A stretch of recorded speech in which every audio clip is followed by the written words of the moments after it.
Okay. And go. Yes, that's right. We are here again for another edition of D69 at 9ish in with Live Long and Podcast as a subsidiary, an umbrella. We are here talking about everything season 2, D69, Star Trek, the Collaborator, guys. We are let's bring in our guests without further ado. Let's bring him. I'm Jeff Mader. That's not really important. You gotta introduce yourself first. Who are you? Who is this voice? Who's talking? Let's bring him in. Let's bring him in here. I'm just trying to help you out. Make sure you don't miss the audience. Every episode could be somebody's first episode. To the format. That's true. We gotta stick to the format. We gotta hit all of the what's on the wide variety here at Live Long and Podcast and Super Mader Bros Podcasting. Everything we have involved going on. Speaking of which, Star Trek Radio Theater, Dave. Yes. We should bring in our script editors, Kevin and Ashley Millard. There they are. There they are. Wow. Here we are.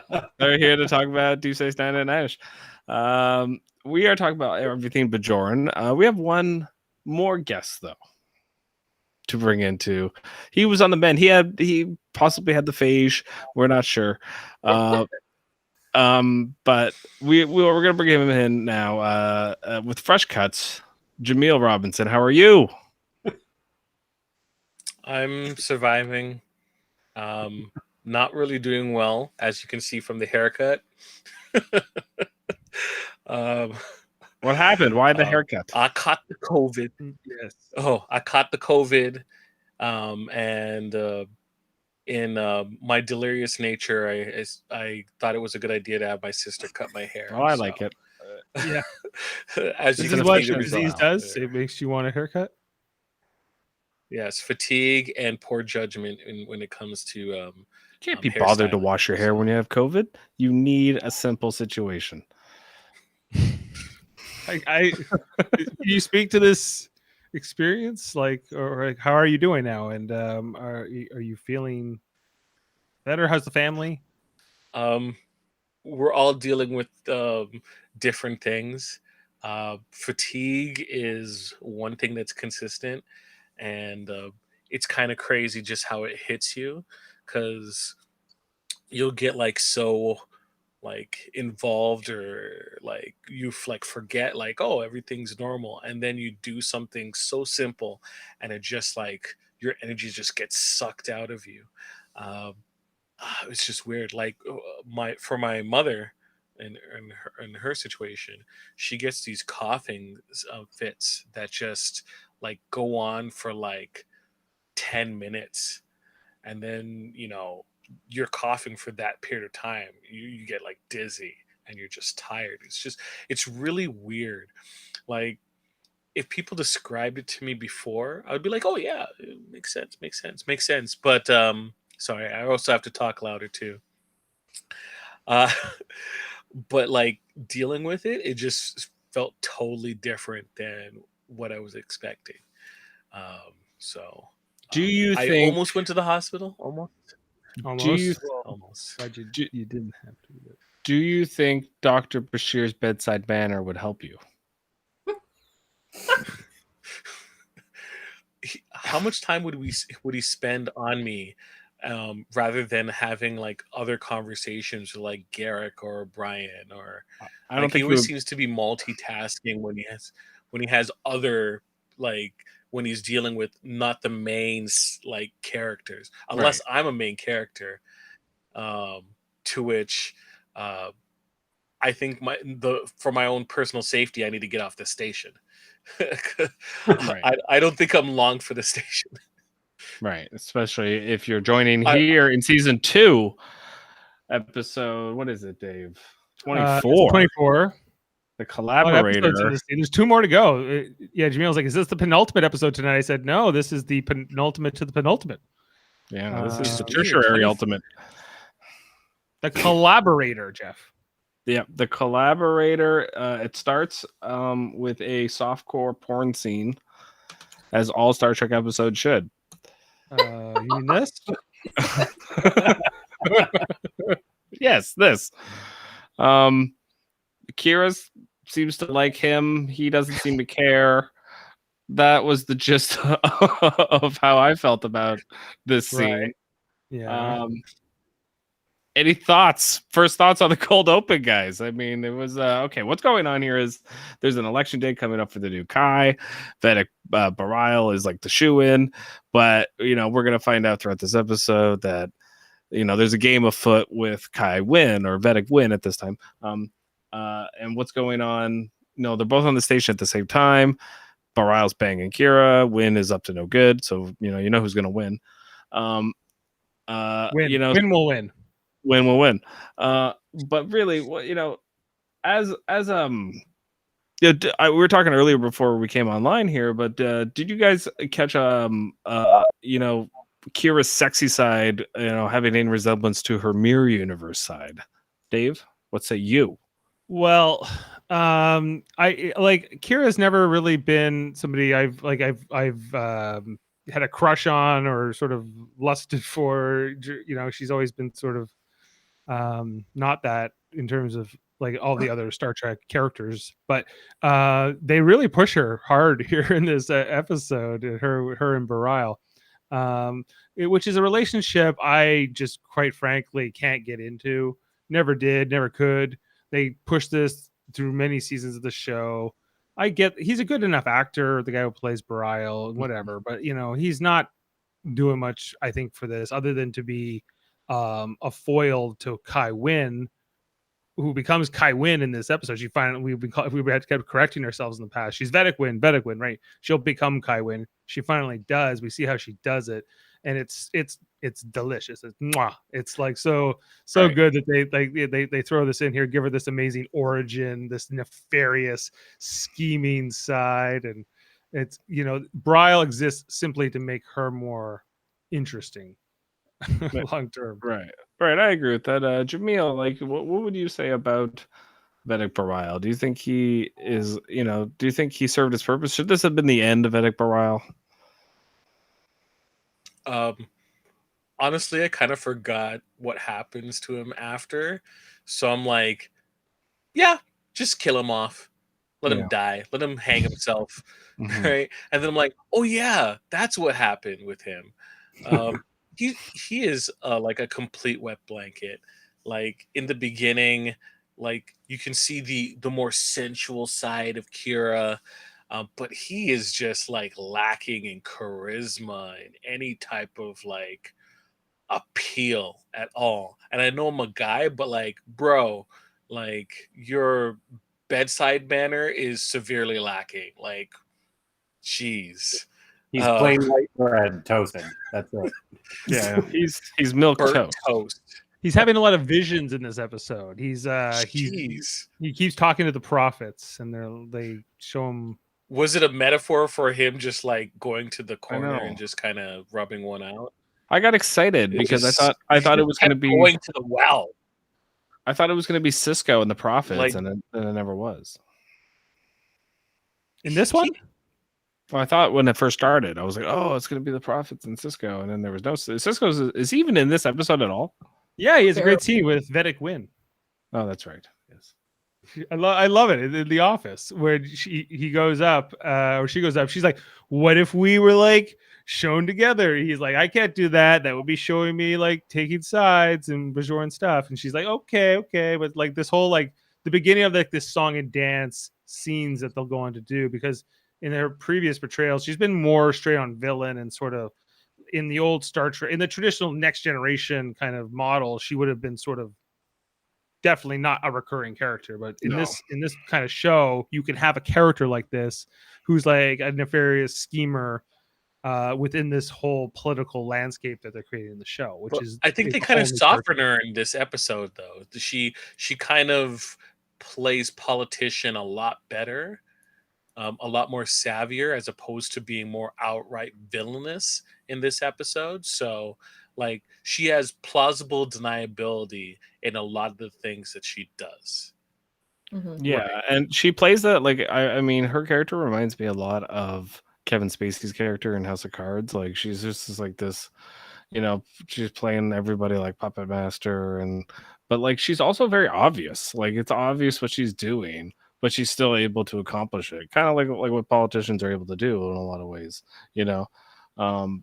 So she has that, you know, but she doesn't hide it very well. Like, I find like I think Kira sums her up pretty good. And actually, I think Kai Wynn in this episode especially is her guard is down. Like she's well, especially early, like when she kind of chews Kira out, she's like, never talk to me like that if you know what's good for you, or something like that. She says to her at one point, right? Never speak so disrespectfully.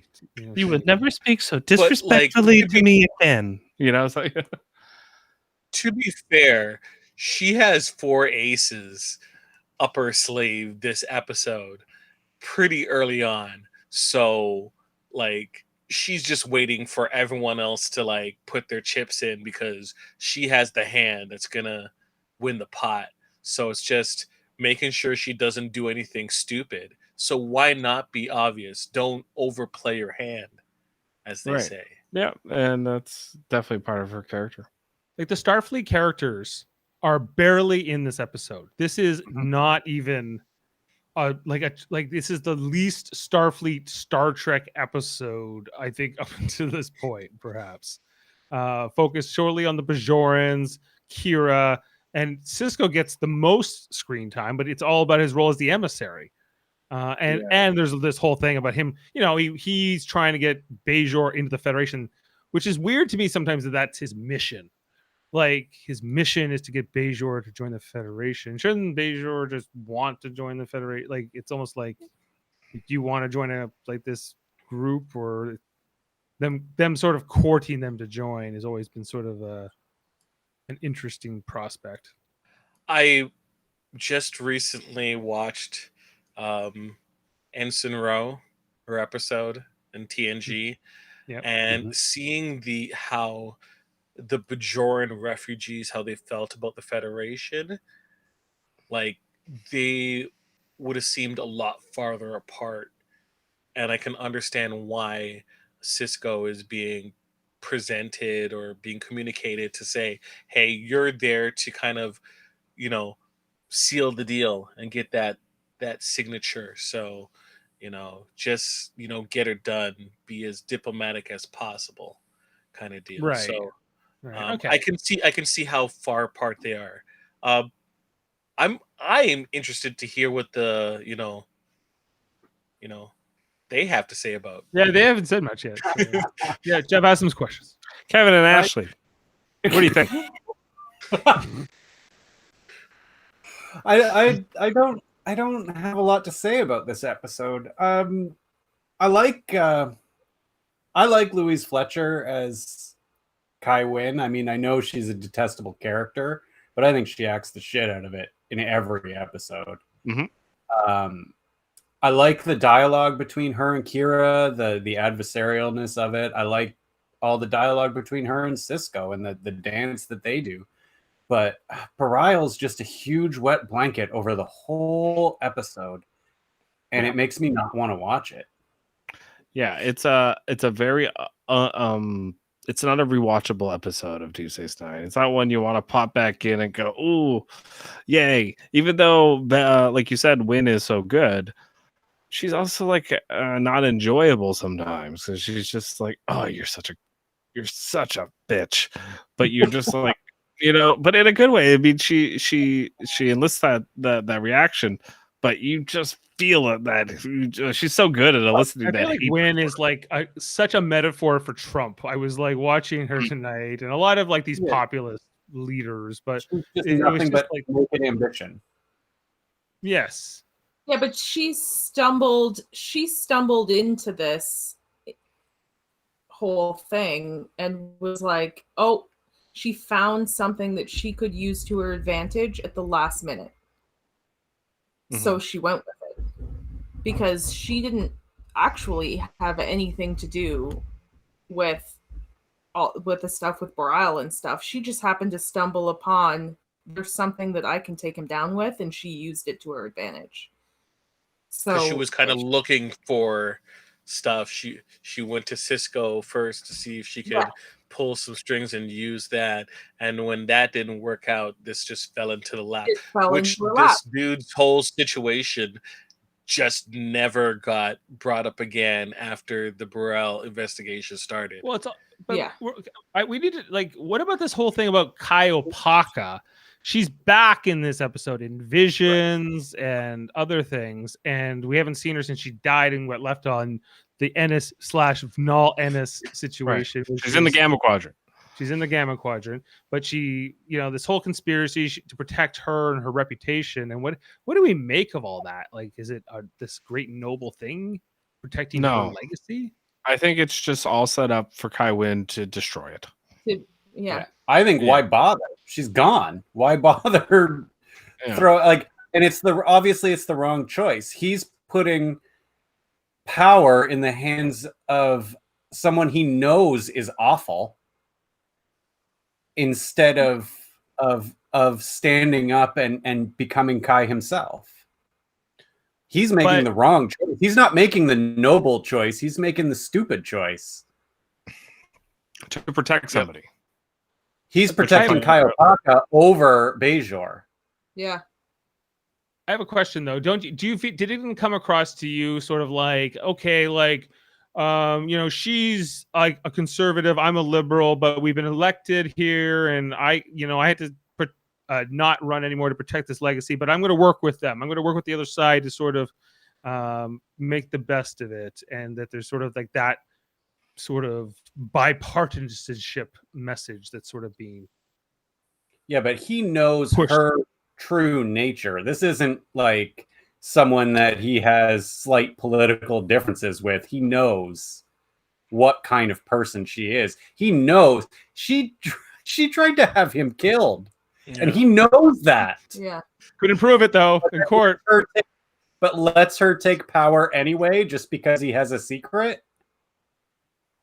It's not even his secret. It's not even his secret. He's protecting someone who's dead's secret. Yeah. And throwing Bajor wholly under the bus for it. Yeah. And as a coward, he's like, well, it's the will of the prophets. Shrug shoulders. Yeah. Yeah, Burial really is the whole villain in all of Deep Space Nine. And I don't understand what Kira, like, what a weird combination for him and Kira to be a couple. Like, I don't know that he's so different from Kira. Like, what the fuck would she even see in him? Yeah, he doesn't seem to have like a deep motivation for anything he does either. Like, we don't really understand like why Vedic Bareil is the way he is. He just kind of just serves the plot. I find his character in a lot of ways. Well, he's like the liberal Vedic. He doesn't grab people by the ear. He has different interpretations of the sacred text. Even Kira is like, well, you're a little wacky for me with your religious text, but I think you're the nice guy. You're the best guy, So we're surprised that the lefty on Bajor lost an election. The liberals, political scandal. The liberals always lose. Because it's because the right wingers are a lot more ruthless. And they have no morals, Okay, but here's the question. Here's where Kira had no morals, right? Because once she finds out that when she thinks it's Bareil who is the collaborator, and she's pretty sure at this point, right? Because she's got the retina scan, and he doesn't deny it when she goes to see him, and there's that whole tense scene, and then she walks away, and then she calls up Wynn, and she's like, "I already know. Don't worry about it. He's already." Dropped out of the race, so we're good. And Kira just accepts this. This is where Wynn gets it over on Kira, because Kira then has to have this epiphany, and she has to go back and do more investigation. But she should be going, Wynn, now that we know this, we have to prosecute Bareil. Like, because she thought he was the Beck was the war criminal, and she was happy he died on the promenade, hung himself. For everyone to see. She's like, good. And now Bareil, she's like, you know what? We had some good times, so I'm not gonna turn you in. That wouldn't be I yelled at him. That's honorable. Yeah. Yeah, Yeah. I was really like, I am so I was disappointed really in you. mad. And walked away. Yeah. Wait, hold on a second. Am I to get from his visions that his gift for keeping the truth is Nerys? Because that's what it was kind of implying. It was kind of implying, and here's your gift, and Nerys shows up, right? Of course, she stabs him, but at that point, but it's like, it kind of is like, hey, for the good deed that you did, here is Nerys. Here's your gift from the prophets. It just felt like a little prostitution, you know. And I know how much Kira loves that. I'm not sure how to respond to that. I'll have to turn it back. Which part? Her being the gift or her loving to play prostitute? Because remember the O'Brien episodes at the beginning of the season, right? She kind of likes being presented in that role. That's just, you know, that's just a show. Yeah, It's a good character for her. She knows. Well, okay. What about Odo? Mm-hmm. And the fact when she says, "I love Barial," and he goes, "You do?" Or what does he? How does he respond? To that? No, duh. He basically says, "Yeah." He says, "No, duh," or "Finally, you said it." Yeah, that's what he says. Yeah, but like, I don't know. Like, I don't know how many times they shot that scene, and I don't know why they put this particular take in. Maybe they probably did it a few different ways, but they obviously is sort of the beginning of the romance. If anything, this is the seed they're planting. Maybe here as early, or even earlier.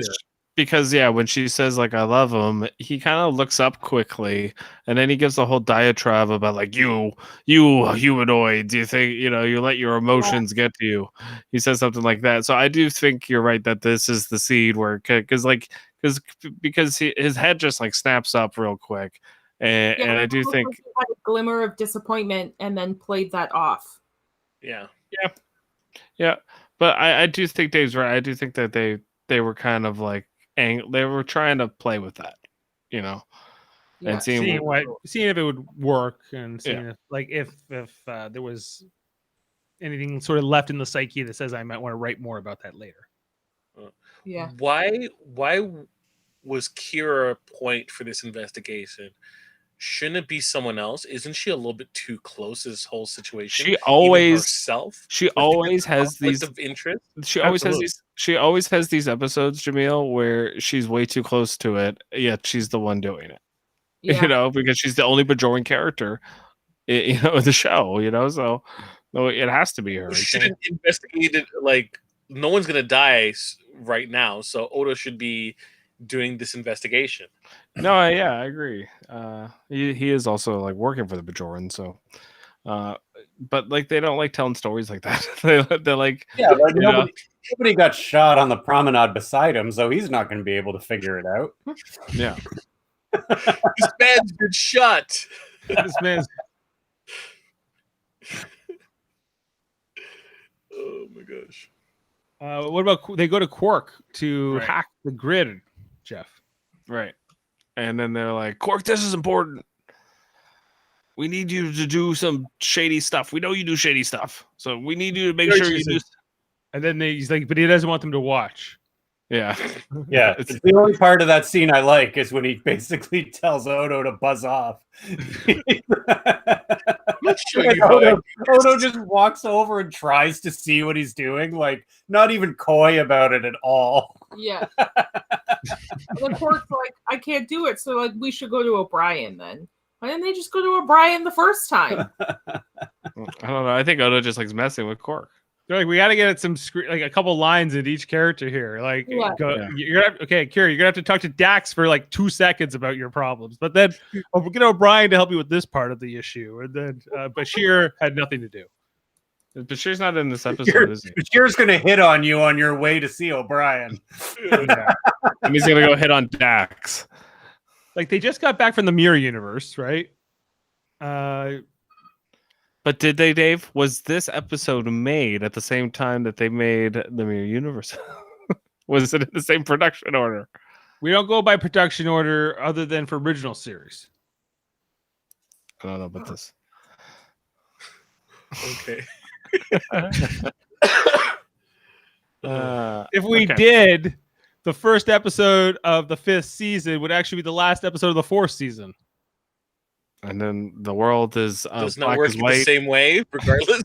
up is down, cats and dogs playing together. Still works. Cats and dogs living together, mass hysteria. That's right. I feel like we already had that. Okay, what about the condescension of Kai Wynn always calling Kira child? I every time I hear her do it, especially when she's like angry at her, I'd be like, "Bitch, stop calling me child." I'm grown. Yeah, I'm grown.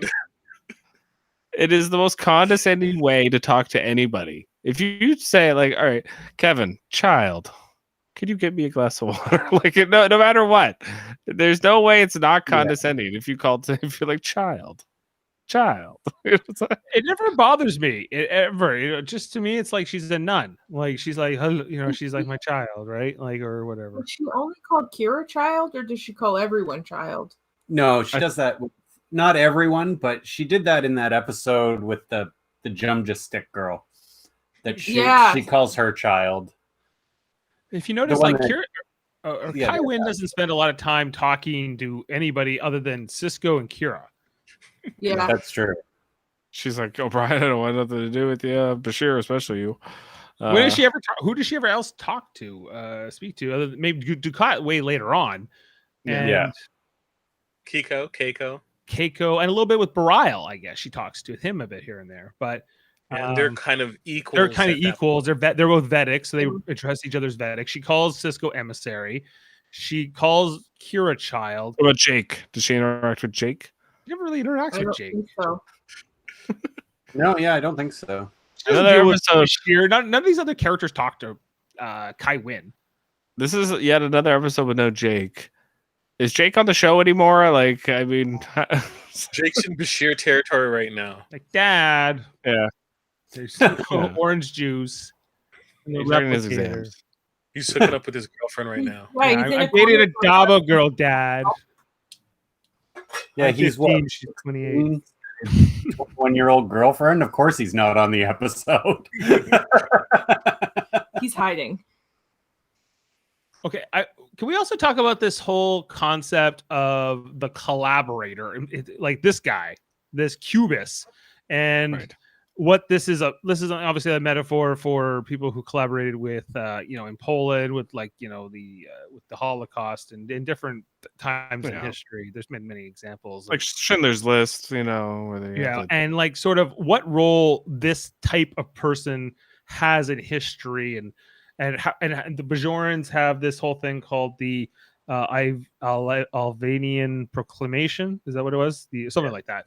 And it was like the idea that there was like a puppet government on Bajor that the Cardassians controlled, and so that allowed them, the Cardassians, to sort of legitimize their claims there, but it also on some levels protected a lot of Bajorans just from sort of mass destruction, supposedly, because this is allowing it to have the appearances of legitimacy, right? Why wasn't this dude wearing a hood? Like, for someone who knew how people felt about him, the dude was walking freely through the promenade. Could wear some sunglasses Right. at least. Or, I think he kind of admits, like, Something. I think he kind of admits he was tired of running, and he comes back because he wanted to come back. he was living on Cardassia. Yeah. Yeah. Maybe he didn't like it there. Wear a hood, man. You want to get to Bajor? Just wear a hood, get there, then let people kill you down there, because that's basically what would have happened when people knew about him. Yeah, like how do they know who every freaking collaborator? I guess it is the future, so they have a better He's record. number 4 on the list. he was four on the he was list. high up. He was big. He was Yeah. high. Right. So he was like an SS guy. Yeah. Well, he would be like the head of like the French fake government during World War II, right? Like Right. they're like, We know who Top Sean in the Spicer is. Right. He's a Sean Spicer. Yeah, whatever his name is. Like, if I would pick him out in the crowd, I'm like, oh, it's that dummy there, right? Like, Question here: have we ever reviewed Star Trek audiobooks? The answer is no, not yet. not yet. But we create some of our own audio content on Star Trek Radio Theater. Check us out on the weekends. We're in season 2. Right. Well, we could swing back to that question because I like that question a lot. Later on, have you guys read any Star Trek audiobooks? I have. Listen to them, or do I read them? I've done both. You know what I mean. Just asking. You're reading with your ears. I don't know what the correct term is. Yes, It was not. You read the wikis. Right. Wiki. Memory Alpha. I'm a memory alpha guy. I go by production order. No. Because if episode 4 is episode 1 and episode 1 is episode 10, that doesn't make any sense. I've read quite a few like next gen books. They're good. They're easy reads. They're When I try to read the books, like the little like handheld paperbacks, it's like my hands get tired and my arms get tired. When I was younger, I've I heard was younger, I was all about those books. his hands get tired. I don't read You know, books. My hands get tired. His arms get tired. You know, Dave, thumbs. the more can't books you read, the more muscle you get in your hands to hold them open. That's why I never got muscles. I was good. This is too much. Yeah, I was like, no, I can't do this. This is no. Your hands get tired. You get paper cuts. Dave, what would have happened had you? When I was younger, If computers had never been invented, Dave, what would you have done? I don't think I would have done. Well, I would have. I don't know. That's tough, Jeff. That's a tough question. What would Couldn't read the wiki. Couldn't read the wiki in 1975. I would have been. No, I don't think I would have been like a. Yeah, like because I didn't like the I don't like the interface of paper. He would be having the exact same conversation as he's having right now, but with the wall. Yeah. Like, I don't like this interface of paper. If we could get this. Maybe that was Steve Jobs' genius. He was like, if we could just get rid of this paper, we can get it onto a screen. Yeah, Just like in Star Trek. Like the paper format. Yeah. Oh my god. If you notice one thing about Star Trek, there's no paper. no paper. Battlestar Galactica has paper. yeah, Babylon 5 has totally. paper, but it's plastic with paper. weird corners. What's the other? Does Star Wars have paper? Star Wars has paper. Yeah. Yeah, Well, that's why. Star Wars is pretty low tech in how high tech it is. Yeah, it's like it's very like gruff and grassroots and like Western, but on the other hand, and it's frontier, but on the other hand, they have ships that can go into hyperspace and they have blasters and Chicken wire. chicken. That's wire. what I think. Yeah. When growing up, I was really into the physical books, but I did book reports on a lot of the Star Trek books where they're like, "You can do any book." I'm like, "Yep, Peter David. I'm gonna do some Peter David Star Trek books." Yeah, Audiobooks I did get into later on. I think one of the better ones is, or interesting ones, is the Spock versus Q. We have John DeLance and Leonard Nimoy kind of talking about philosophy. I got a Oh, Deep Space really? Nine emissary. I have the first 3. I have a bunch of them. Yeah, so you can read the whole like pilot, But you won't. but I won't. 'Cause look, it's so I certainly wouldn't watch a. My arm hurts. my arms hurt. My hands are chapped. Those edges are sharp. That paper, tell you, he can put an eye out. I don't enjoy it. The interface of paper. I use it if I have to. That's right. The interface, not the format. I'm more of a wiki guy. But I digress. I don't know how much What more. was the question? Okay, what? No, I'm just saying it was a good question. Great question. Yeah. I don't know how much more there is to say about this episode. Clearly, we would rather talk about the interface of paper. No one really ever answered my question about the collaborator, though. Wait, So- I thought I did though. What was the question? Well, like what? How do we evaluate? Like, did this? I guess did this episode do a good job with the whole concept of this kind of a character? No. I don't think they political focused point. on it very much. It wasn't like was the duet or whatever. Yeah, It was dropped it really fast. yeah, like It got to where they need to go, and they just decided to name it. You think that the collaborator that they're talking about is this gentleman, but it's really a Kaiopaka. But it wasn't about collaborators. It was about Burial specifically, and about political maneuvering. That's what the episode was about. Not really about.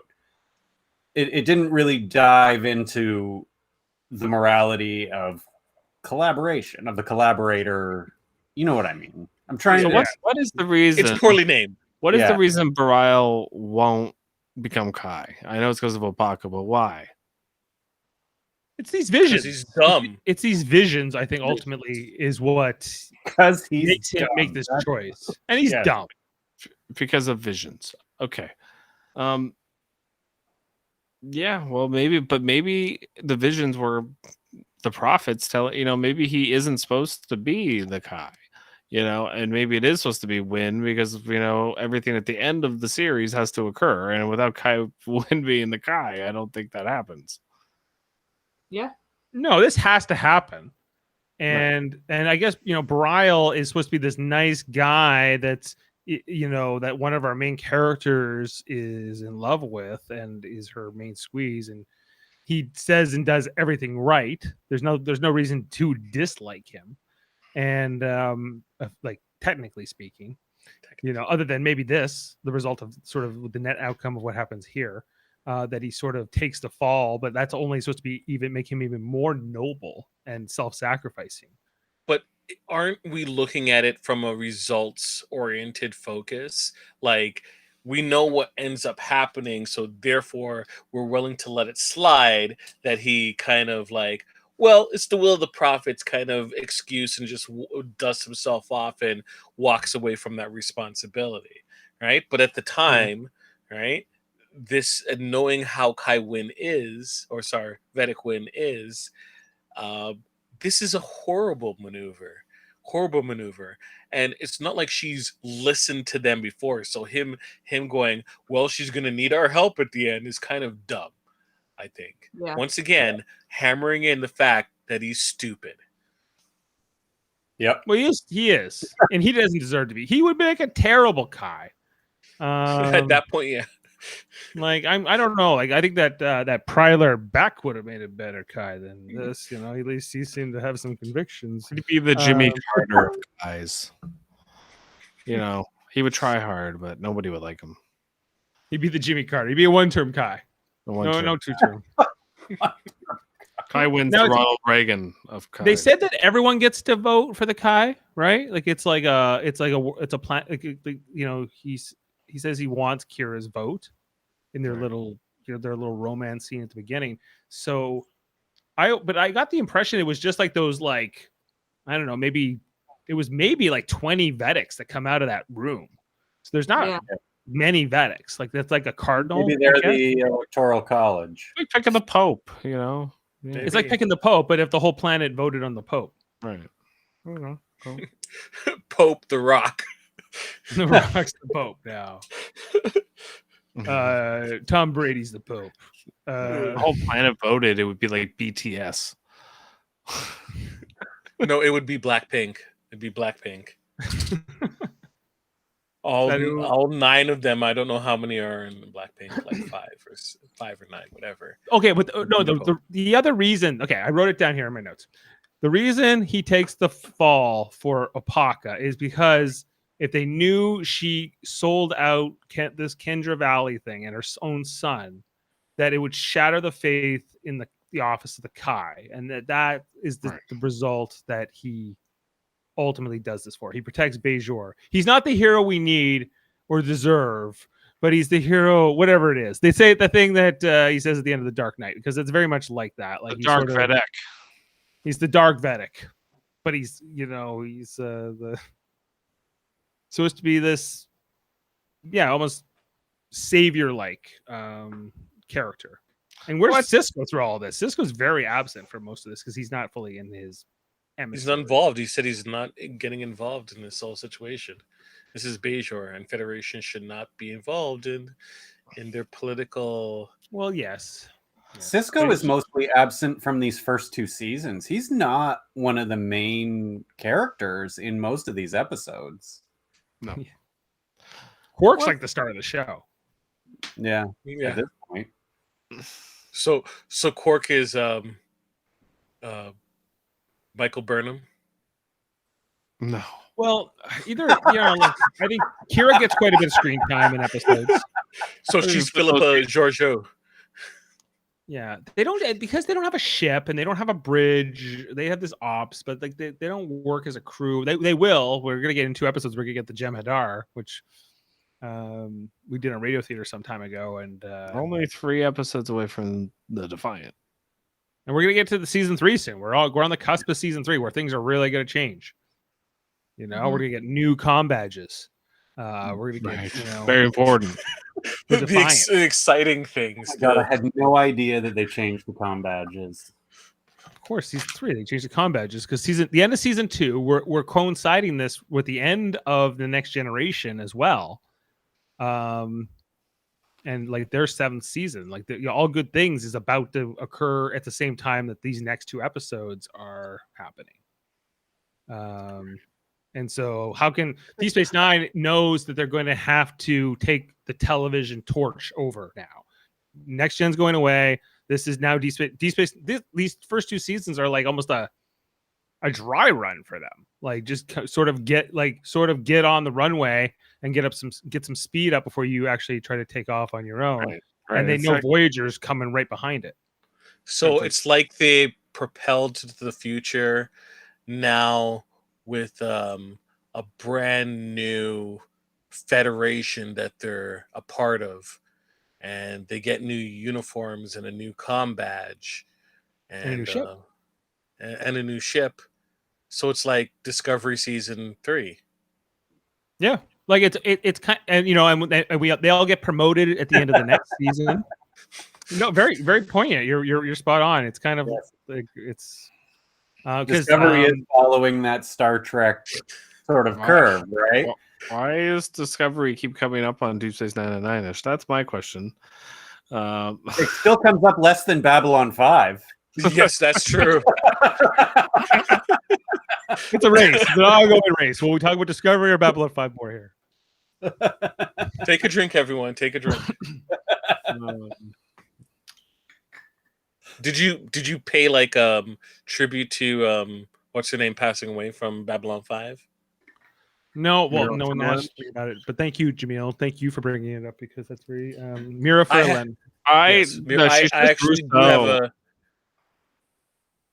Russo on Lost. Yeah, she's Russo from Lost. I don't know. I don't acknowledge. I worked her security line at a Polaris local convention, and she was extremely nice to everyone that she interacted with. So I have nothing but good things to say. I have totally bad things to say about the people that she interacted with. She had one rule, which was no flash photography because she had eye issues, and dummies kept taking flash photography with her.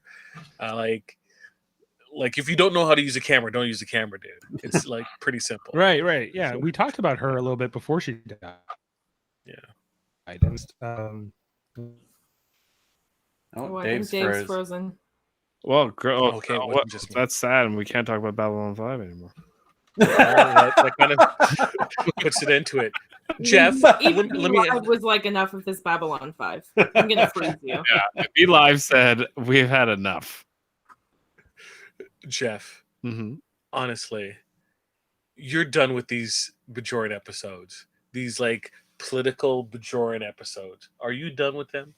I think some of them are better than others. This is not a good one. Okay. That's how I feel. I think some of them are okay.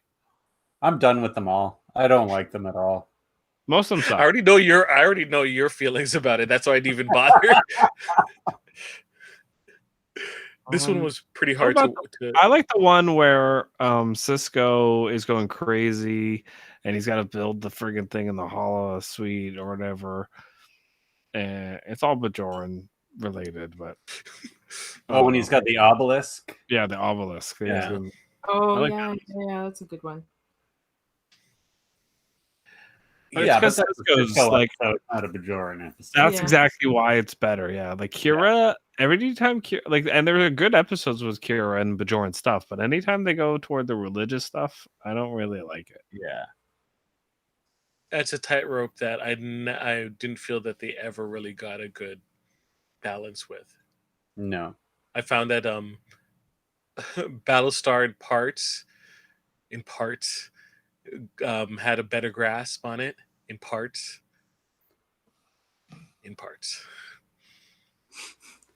Yeah. I would agree with that. Emphasis in parts. Yeah. In Oh, yeah, other for parts, sure. they just went. I don't know what they were thinking. Welcome back.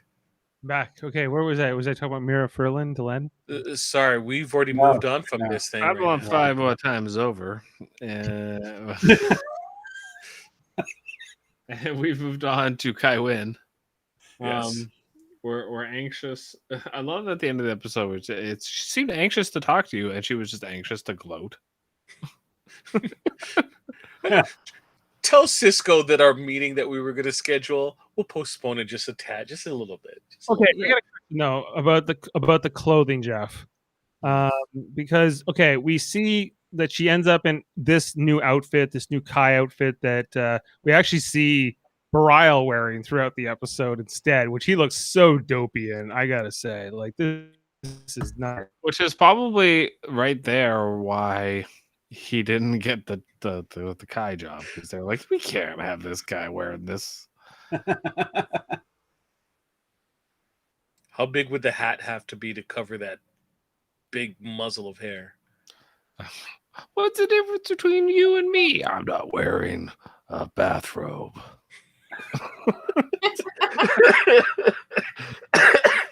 More allusions to the Dark Knight. I love It it. kind of looks like Christian Bale a little bit.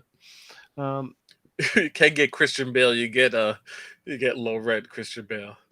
Yeah, just It's like, can we get Christian Bale? We have Christian Bale at home. yeah. Yeah. I'm struggling with this episode, guys. I mean, there's really nothing there's like literally nothing I can ask you about O'Brien. There's basically nothing I can ask you about Cisco. This is the problem with these episodes. They're so focused on Kira, Bareil, and Wynn. O'Brien has no problems going back into these classified files of this nation. It's like, can you go back into them? Oh, sure. Just walks over. I do have to say though, I like Kira's uniform in this episode. I found it stood out. Dave, Why does she have a collar, Jeff? And why does and then Odo has no collar though? but I feel like everything like collar on Odo. And how come she has a belt and Odo doesn't have a belt yet? because she looks good in the belt because she's a woman and This uniform makes no sense. It's not uniform. Do you know what uniform means? It means the same. And does that look the same to you? Well, no, but Does that Odo, look uniform? Odo wears the stupid friggin' security outfit. Odo isn't wearing a uniform. That's right. He's nude. He's nude, bro. He's actually naked. That's not real clothing. No, it's not even a real comm badge. So if you touch Odo, is it just goop? No, he forms like a body, but he's. So, but does it feel like a clothing? I don't know, Jeff. I didn't touch him, but like he's. I would think That's so. the question you ask at a convention, Jeff. It depends on where you touch him. Excuse me, Renee. Excuse me. When you shapeshift, is your clothing feel like clothing? And then Renee's like, Jesus Christ. Looks over to the showrunners. Let the showrunners answer this question. Yeah, but like Odo doesn't have like in theory like a circulatory system or anything like that. Like he's just a I don't really He's weird. understand how he works. Could you reproduce? No, definitely not. You don't think so? I don't think so. Does he have a bowel movement of some sort? Could he impregnate? Does he expunge waste? He doesn't eat, so I don't think so. He would once, and later on, when they Yeah, make so him a he- solid. Right? Mhm. Yeah, he does become. A Yeah, he had, after that he had to start going to the bathroom. Complains He had to about eat. the mechanics of eating. But then he says, Still he wait. really When we get to that episode, I have a lot of questions. A lot of questions to ask. But when he gets like a circulatory system and all that. Yes, yes, and like a digestive system and yes. and he That's chooses the to one where he keep. dresses up as a Klingon. We did Why? that one. Why didn't yeah, we did it. he chooses to keep the Odo face? Why didn't he just when he was the solid choose to look like Renee Auberjonois? You know, like He's like, yeah, they're like, if you don't wear the makeup, it's not. It was probably for syndication or something. yeah. They made the art. Well, Because- it was in the story that they left him with his old face Yeah, because they wanted to remind him of who he was every day. That's the way they Yeah, so I guess what's the genesis of that? Is that something they wrote first, or is that something they wrote to explain why they kept him in the makeup? I think it's a reason they kept him in the makeup because I think they didn't want to take him out because people are like, who's that? You know? I think Renee didn't know to ask, and he sees other shows, and he's like, "Wait, when they switched you to your humanoid self, you were able to just not wear makeup and just come on set?" And it's like, "Yeah, it's easy peasy. Just ask for it." He's like, "Oh, why did I do?" Like, Remember that one episode that will come later where he's like 200 years in the future, Odo on Gaia in the Children of Time episode, and he's a better shapeshifter now, so he can make his face a little bit more realistic. Yeah. Remember when they Right. did that and it was kind of creepy? Dave, Yeah. fun fact. The Ooh. same guy who wrote this episode wrote Children of Time. Ooh. Who would we go gonna on, into- which is a major like Odo Kira romance building block too. wait, So there you go. Maybe there was something to that Genesis thing that we. Are we getting into fun facts with Jeff? Oh, I think that was a good segue. Okay. We can do it quick here now. Boom. F with J. Double F with J. Double F with J. Yeah. What you want to say? Okay, so that was Gary Holland, Dave. And he was surprised at how Odo reacted to finding out that Kira loved Bareil, as that was not how he had written the scene. So Double F with Jeff. double F with Jeff. I like that. I like it. I think that's it. Yeah. Double F double with F J. with Jeff. All right. J to Good the job, E, Dave. double F with Jeff. Stands for fun facts. Need a rhyme to go after with that. No. Okay, this marks Camille Saviola's, who played Opaka, first appearance since her character chose to remain in the Gabble Quadrant. I don't In think Star she Trek comes Online, though, she comes back. back. Star Trek Online's not canon, Dave. We don't acknowledge that. And here's my question. Okay, I know it's not canon. But here's my question: if she were to come back from the Gamma Quadrant, right? If, like, they found a way to keep her alive, and she could come back, and she comes back to Bajor, should she be celebrated, or should she have to face the consequences for this whole her part she played in the Kendra Valley Massacre? Would they be able Who to would do know? anything? Because the Kira only knows. person who knows. Oh, yeah, Kira knows. Yeah, Kira's gonna spill the beans for sure. No. No, he loved Opaka too. There's no Once- way. In Star Trek Online, she doesn't do that. So So there you go. Quark states one of the Ferengi rules of acquisition, number 285, which is no good deed ever goes unpunished. A line attributed here on Earth to Oscar Wilde. So there you go. This was the final episode of Deep Space Nine to air during the run of TNG. oh, so this was the one that coincided with the TNG finale. Oh, that's why they knew. All Good Things Part 1 aired between this episode and the next episode of Deep Space Nine Tribunal. in late. That's not good for the show. You're like, wow, we got this great finale. Let's check out what Deep Space Nine's doing. Oh, they're doing some Bajoran political setup shit for next season. Great. Okay, Yeah, back to like this amazing episode with Q and Picard and all of this. But I think that was on purpose. I think Deep Space Nine did not want to get in their way. You know, it's a show, a series finale. They're like, when is your show coming out? Okay, we're gonna write the most boring Bajoran episode to come out right when. And in 2 episodes from now, though, Jeff, in the Jem'Hadar, they will blow up the Odyssey, which is another Galaxy class ship like the Enterprise. Almost to say like, screw the next gen. We're blowing it up. We're going here. Here comes and the Defiant will be coming in next. All right, the Defiant. Okay, because also the Enterprise will be destroyed in generations later this year. We don't know that yet. Okay, so in 1994, Deep Space Nine was the sole carrier of the Star Trek franchise until 1995, January 1995, when Voyager came onto the scene for TV. But like they also had like I said, they had Generations coming out that in December. Deep Space Nine was the sole flag bearer. That's a little overstated. Okay, I think that's a little overstated. I thought you were going to say torchbearer. The Vok. I made Vok the torchbearer of the Kulva. I just rewatched. I rewatched the first three episodes of Discovery because I'm showing my parents. Oh, that's sad. Ashley's been watching. God, it's so tough. Oh my gosh, it's so tough to watch again. Members of the Federation.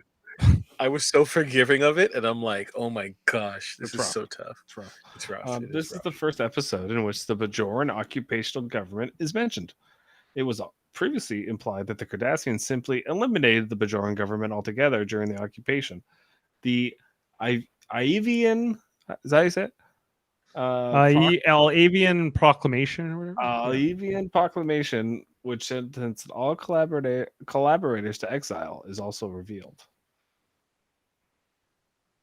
All right. According to the Star Trek DS9 companion, there are several Watergate parallels in this one. For example, when Quark helps Kira bypass the security lockouts, and the Pryler Beck character, whom the companion claims is based on John Dean.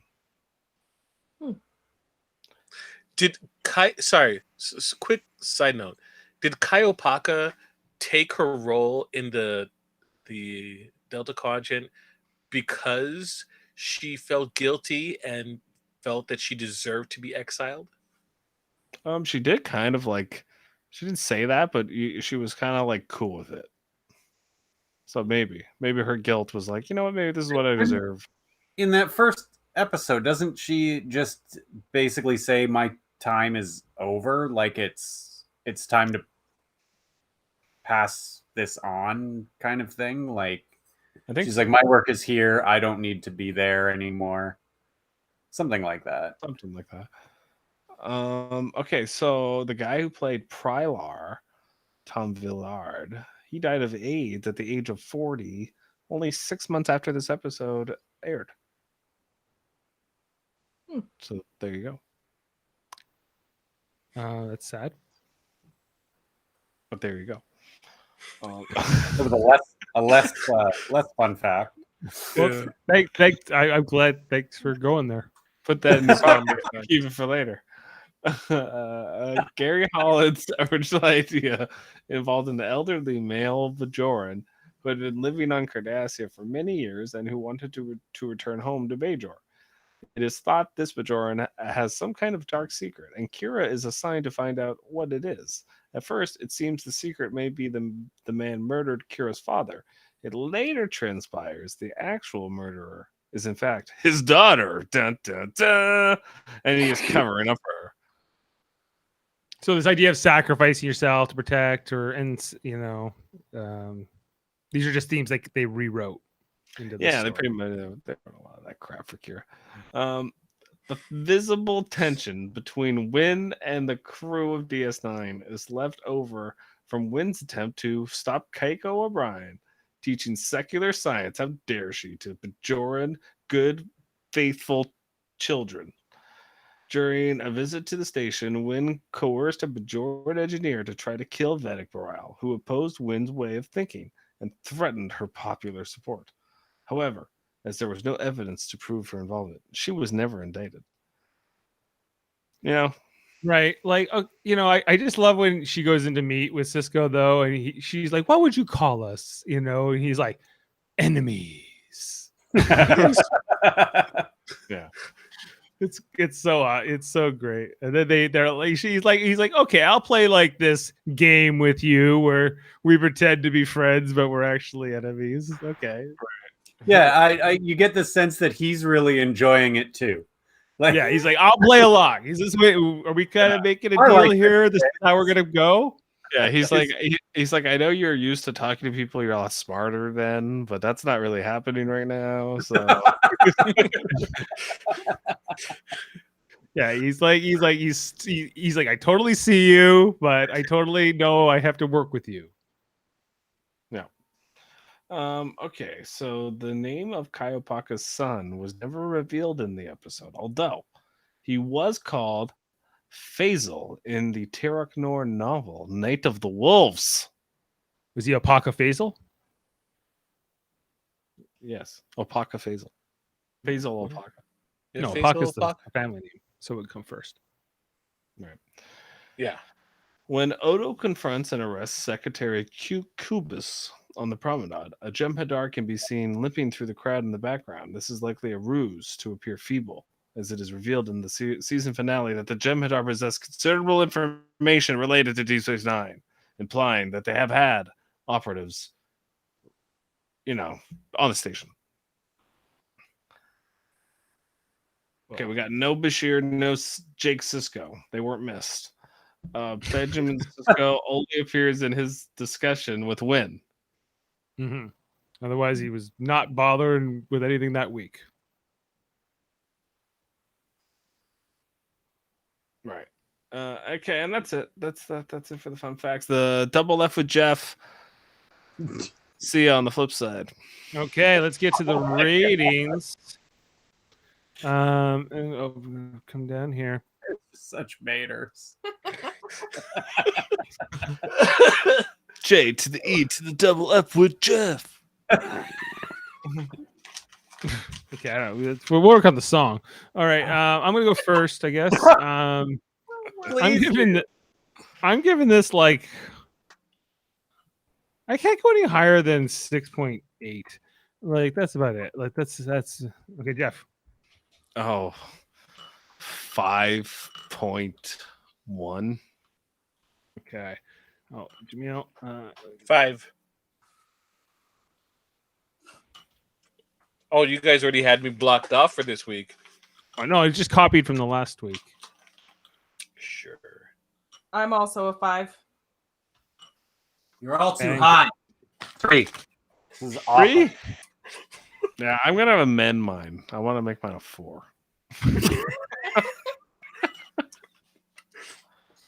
Yeah. You thought we were going to be lower? I'm leaving mine where it is. Okay, This so would be a 1 if it didn't have the great conversation between Cisco and her. yeah, like it. I appreciate it a little bit more, but yeah, you're right. This is never an episode you're gonna be excited to watch again. Yeah. Ever. Like it is. Its rewatchability is almost nothing. So, and It is worth reading the memory alpha and then moving on. Save yourself the 40 minutes. Just read through the memory alpha and just move on. Yeah. Just watch the next episode and get the gist of it from context. You don't even. You could literally throw this episode on, watch the beginning, watch the end, and move on. So yeah, I got a 4.8 by the way, total. That's the lowest we've had since Melora in season 1, the one where Bashir was dating that woman who the gravity thing with the gravity harness. God, don't make me relive. That was early. Actually, that was earlier this season. That was season 2 as well. Season 2. That sounds like it sounds season 2. There's 26 episodes. There's 26 episodes. This is quite a run. Like now, a TV show, you're lucky if you get 13 episodes in a season. For most of them, Okay. All right. Well, all right. So, but next week's episode is what? Next week's episode is I'm Good looking forward one. to. Hopefully refreshing. It's the O'Brien one with the Cardassian. Yes. It's called Oh yes, what is it called? Tribunal.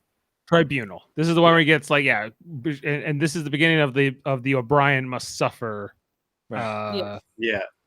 like hardcore. This is only the beginning. It's a good beginning, but it's No, he's already had another episode where he suffered, hasn't he? His clone. His clone. that was his clone. It was more his clone suffering. He Right. really didn't seem to have much of a bad time. That's true. Next week's episode also directed by Avery Brooks. Ooh, Interesting. He's gonna go full Hawk on Full the Hawk. director's chair.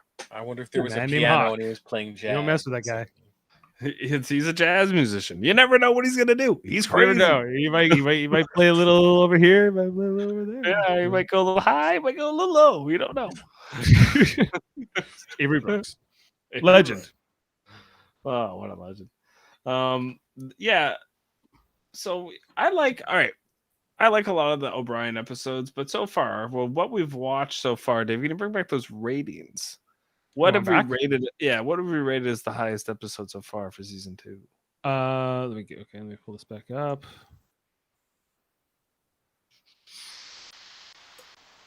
Maybe make it bigger, probably helps. Highest episode of season 2, you ask? I wasn't prepared for such questions, Jeff. But Duet. I don't see It looks like. we're at season 1 though. Oh, that's Necessary Evil. Okay, so- and Yeah, Kardashian. so let me just see Oh. here. I could what is the highest overall? I think is probably Duet. in Not season much- 2. Oh, in season 2. 8.2. We have some 8.7s, like when we did The Wire and Crossover, those were very highly rated. We had Blood Oath was highly rated. That's because I gave crossover a 10. So crossover is crossover It's probably the highest. it's actually it's probably Crossover or The Wire. They're tied actually. But for our ratings, yeah, 9.4. It's Crossover. crossover. Okay. I should give it a 3 just to lower it.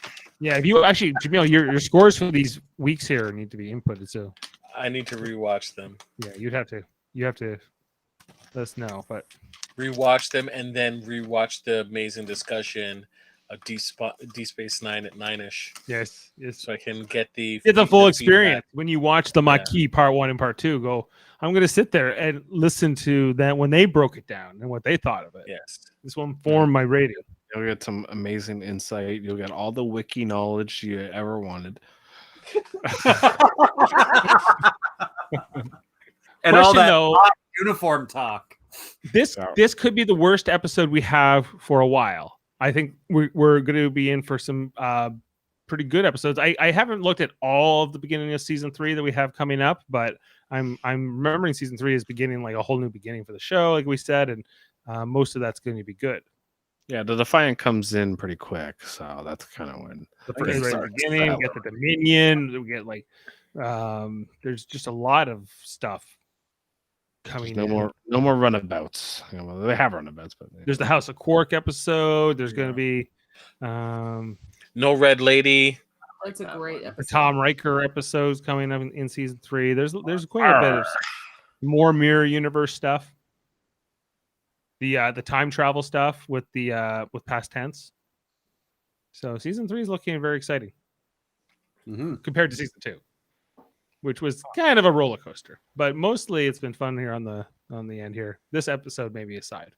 Oh yeah, and then there's some good episodes in season 3 for sure. Season 4 is better though.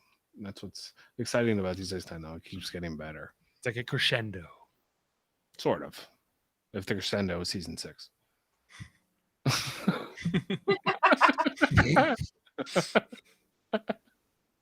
Sure. You guys know I'm right. Oh, yeah. We'll get there. We'll find out if you're right. We'll find the math will tell us. The ratings will tell us. Stick to the format. Stick to the format. We got a 3.5 year journey here, guys. Before we get to the end of our journey. Well, no, here but we're almost a year in. Jeff, we When almost did- started this. We almost started this a year ago. When did we start the first one? When did we do Emissary? Was it in What March? was the week? Yeah, it's fine. We did this way back in April, so we're about 10 months in. We're about a couple months. Yeah. So okay, but in 2 months, think about where we'll be. In 2 months, we'll be a good part into season 3. So after 1 year, we're almost 2.5 seasons down. It's impressive. Especially when we knock off those 2-parters in 1 week. It's like a marathon. Oh, So next year, this time we'll be going into season 5. This time next year will be season 5. Awesome. I think so. Yeah. Hopefully, we'll be able to be outside officially. Yeah, it might be like, see you later, podcast. Yeah, Will we get to season 6 and then the COVID will be over and we're gonna be like, fuck it, we're not doing season 7. yeah. It's gonna be Yeah. It's gonna be a lot harder for you to book guests, Dave. Yeah, it might be. I'm at the Right beach right now. now. Dave, sorry, I can't make it. I'm on the beach right now. Yeah, sorry, I got a better offer tonight, so whatever, I get it. But it's I'm just gonna be in a big crowd of people, licking door handles. Don't have to worry about COVID anymore. right, yeah, it's gonna be a whole new day where Yeah. you can share hankies and whatever blow out birthday cake. You're gonna have those antibodies, Jaemeel. You'll be good to go. Nah, man. People have been able to catch COVID after getting COVID. That's Yeah. true. I know 2 people personally that have had it twice. Yeah. Well, I just was looking on the bright side. No bright side, just So we pain. won't allow that here. There's no bright side. This is Tuesdays 9 and 9ish. Come on, Jeff. Well, Jeff, yes. we gotta take it. We gotta get off the air here. We're on 71 minutes. We gotta end the show. Okay, but I'm not allowed to unless I bring up what we have coming up here on our family of channels, Live Long Podcast. Tomorrow, Wednesday, at 7, we have TED Trek, where we ask our father, David I's father, what episode we're doing next week, mostly. He shows up. We go, hey, what do you think of the episode? He goes, it's pretty good. And then he doesn't talk for another 40 minutes. And then he'll chime in at one point and explain to Adam, listen, in the 60s, we didn't know any better. We just got what we got. Same conversation every week. It's a 79 episode marathon. So check that out. We're doing Requiem for Methuselah tomorrow. Ooh. Yes. Okay. And then on Thursday, do you have anything coming up, Dave? I know that's your Discovery Day. We don't have anything coming up on Thursday because Discovery's over. We did the whole season 3. At some point, we'll probably get to some rewatches of some early season 1 stuff that we never did, and some things like that. But we're gonna take a break on Discovery. Picard's not really on the horizon, but there will be some other shows, maybe even Strange New Worlds. I'm not quite sure when that will make it out there. But Janeway show. we're also looking maybe on Saturday. Well, Jeff, as you know, on Saturday we're doing Star Trek Radio Theater. But we're also going to be doing. How is he holding that pose for so long? Who? You. I was frozen. Okay. It was just very intense, so I got very distracted by it. Yeah. But I'm going to be talking to Dylan on Saturday. I'm going to catch up with Dylan. We're going to maybe do a catch-up podcast of some kind. So not sure how that's going to. And I am booked to talk to him this Saturday. And Okay. I agree with that insight, Jeff. Absolutely. Jeff, while you're doing that, but do make sure to check out our Star Trek Radio Theater show this Saturday night. We'll be doing Star Trek Mirror as we're continuing this Mirror Universe beginning of season 2 and theme. We have a smaller cast this week, and this is actually, it looks like a lot of roles, but it's actually a lot of the same people twice. I'll be playing Spock. Jeff's going to be playing Scotty and Chekhov. Kevin's playing Kirk. Ashley's playing Marlena Moreau and Uhura, and she's narrating, of course. And then we have my wife Jane playing McCoy.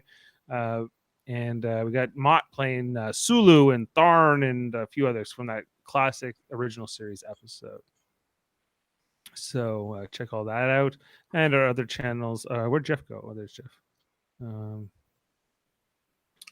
And tell people to go and watch the classic, the modern classic that happened just this weekend with Super Mario Brothers.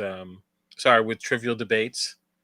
Oh, well, yes, that's right. Ashley was going to be part of it, but unfortunately had to drop. So we had a last minute replacement, and Jason Doan luckily was able to come in, and Eamon Mader hosted my son, and there was Chris, Jason Doan, and Jody this past Sunday on Trivial Debates. Check that out if you haven't already. There were some great debates over there, and we'll be doing that again at the end of February.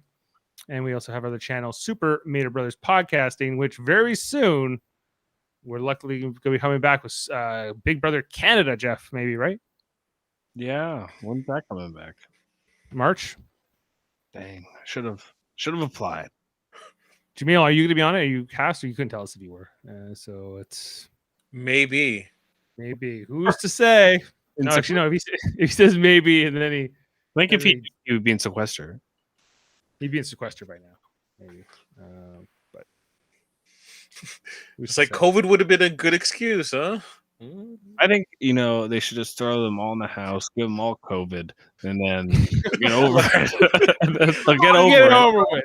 It's like getting the chicken pox. Get it over with, and then they don't have any old people on the show anyway, so that's right. Yeah, they're all young. They'll get through it. Young people die from it too, though. Yeah, but like very rarely. Like no athletes died from it. No. Well, doctors sometimes. Musicians and great songwriters have died from it. That's true. Larry King died from complications. Larry King, what a legend. Larry, I'm on DuckTales. Hey, how you doing? Etobicoke, Ontario. Go ahead. That's my favorite. That's whenever someone talks about Larry King, that's the line I throw back at them. Larry, I'm on DuckTales. That's my favorite line. I don't know if everyone knows that one. He was talking to Danny Pudi from Community, oh, really? And he was asking him what luxuries does he like, and Danny's very simple life. He's like, I like coffee. And he's like, well, coffee's not really a luxury. He's like, oh, yeah, okay. I like socks. I like nice, comfortable socks. And he's like, socks and coffee aren't luxury. And Danny's like, well, Larry, what is a luxury? And he's like private planes. And he's like, Larry, I'm on DuckTales. Like, I don't like. I'm not getting plane money. I'm on DuckTales. Like, let's think about this. You're talking to a guy. He was talking to a guy that had like 9 wives. I mean, I don't think money was a factor in Larry King's mind. Like, I know DuckTales, Scrooge McDuck. That's who I relate with. Yeah, I know. Scrooge McDuck got a lot of money. Let me tell you. It just kind of like really brought back the fact that a lot of these interviewers or people in like media, even like regular individuals, don't realize that like some of these people aren't making as much money in comparison to their visibility on your screen. So like, or they might be a person that doesn't care about wealth as much as others. So they're like, hey, I like socks and I like, I like good coffee, right? Like he could be making a lot of money, but that's what he cares about. That's a luxury to him. That's what he cares about. Yeah. Mm.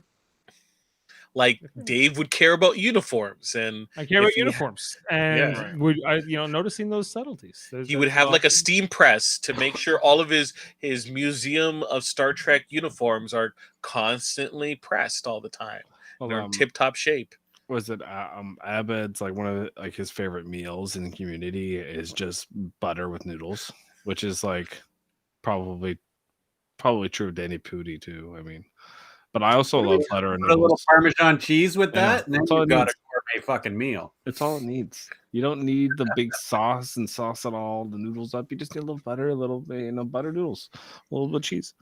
I think a lot of people don't realize that if they were actually like rich, but not like super stupid rich, but like rich, they would start caring a lot more of the simple things and appreciate it a little bit more. Oh, I've always said that socks. He's right. Socks. I would never wear a pair of socks twice. Brand new socks right out of the bag. That is luxury right there. That I love brand new socks. I'm guessing celebrities do that. No, I don't think so. You think they wash in their socks? No sane person would be that wasteful. Just me. Yeah, but like Kanye West isn't a sane person. Like, I don't think Kanye West has outliers. Kanye West doesn't wash socks and rewear socks. He doesn't have wait, okay. Talking about here. You have to realize that some of these people don't do chores. Don't do chores. So he's not washing socks. No, but I don't think he's wearing washed socks. I don't think he wears socks a lot of the time. He's probably wearing those understand the art of how to end a podcast. It's been a 10-minute outro here, but sorry, this is the stuff we talk about after the podcast. I know, but we haven't actually ended the show. All right, then Jeff, for all of us here at Live Longer Podcast, we'd like to send our episode still. We can keep going, I guess, but it's for all of us here at Live Longer Podcast. None of us knew, other than Dave, the podcast was still going on. But we will see you next week here for Deep Space Nine at 9ish. We are plowing through season 2 just to be here with you, and that is what. Interesting choice of words. Okay. Just end it, bro. Just put it out of his misery. This episode and podcast. Jesus. This episode